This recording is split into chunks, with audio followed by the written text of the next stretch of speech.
de abril se produce una reunión en el alto mando del Ministerio del Interior, ya con estos elementos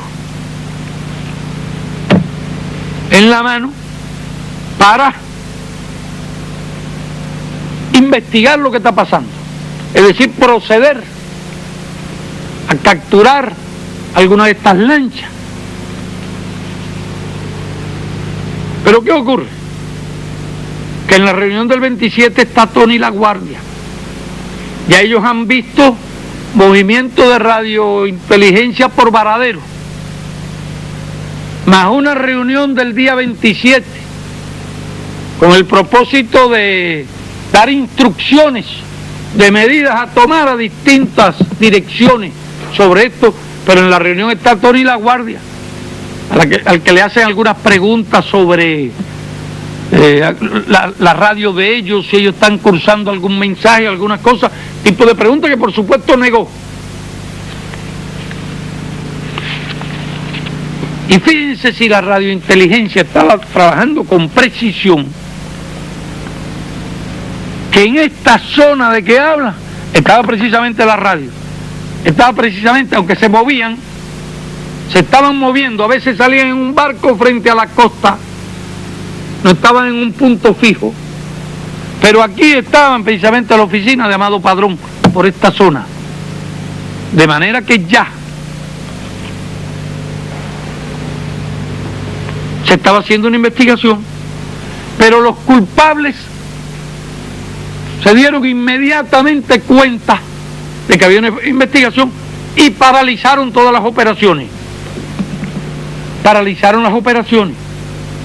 La pregunta que yo me hago es, si nosotros hubiéramos llegado a descubrir en esa investigación lo que estaba ocurriendo y quiénes estaban implicados, a no ser que surgiera el problema de Ochoa, porque el hecho real es que transcurre todo el mes de mayo muy tranquilo, está transcurriendo junio y no se ha arrojado ningún resultado de la investigación ordenada.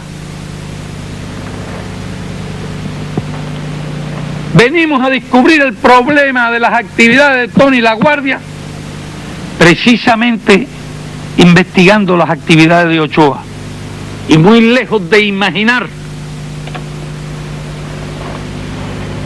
que estas dos actividades podían estar vinculadas. Con Ochoa se actuó con todo el cuidado que debía actuarse, a partir de informaciones sobre cuestiones de tipo moral, asociadas a otras informaciones que habían llegado indistintamente en un momento y otro, se agruparon y se aprecia claramente que hay una serie de actividades irregulares. Ya se había tomado la decisión de designarlo cuando vino de Angola, designarlo como jefe del ejército de Occidente. Son estas noticias y estos análisis los que determinan posponer. No se le podía nombrar en ese cargo si no se precisaban y se aclaraban algunas de estas cosas. Lógicamente hay que hacerlo todo con mucho cuidado. Cuando a mí me llegan las noticias que me trae el MINPAR de estas actividades y sobre todo de las actividades de tipo moral, ellos expresaban un nivel de deterioro tal que desde luego llegamos ya a la decisión de que no podía ser designado jefe del ejército occidental con esos problemas. No obstante, había todavía la esperanza realmente de una discusión a fondo con Ochoa para que rectificara todo aquello. En aquel momento sí se tenían en cuenta todos sus méritos, sus grados, su condición de héroe de la República de Cuba. Era de imaginarse cuánta especulación en el mundo se formaría, qué escándalo se armaría si de repente surgían problemas en virtud de los cuales habría que quitarle la medalla a Ochoa, degradar a Ochoa, destituir a Ochoa, sacar a Ochoa de las Fuerzas Armadas encarcelar a Ochoa. En aquel tiempo no había aparecido nada de la gravedad de lo que después apareció. Las investigaciones había que hacerlo con mucho cuidado, porque había que preguntarle a alguna gente, como preguntarle a algunos de los colaboradores, a algunos de los que trabajaron con él, a Martínez, al otro. Se podía hacer evidente de que había una investigación.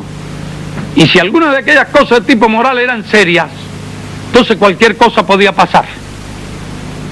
Porque cuando hay un deterioro moral, se pierde toda ética, y cuando se pierde toda ética, no se puede confiar en nadie.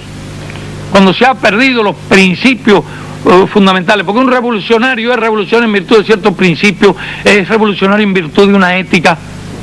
Tampoco íbamos a arrestar a Ochoa para que no se escapara.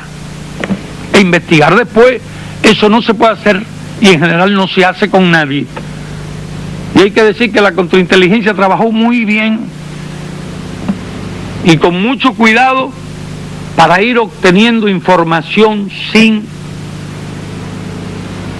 que Ochoa sospechara que se estaba haciendo una investigación sobre él. Ese tipo de investigación incluso suele solicitar autorización como miembro del Comité Central. Es decir, que en nuestro país hay principios, hay normas que se cumplen en el tratamiento de las personas. No se puede infringir a una persona la humillación de meterlo preso porque hay ciertos rumores o ciertas cosas que se saben. Ese no es ni puede ser el estilo de la revolución.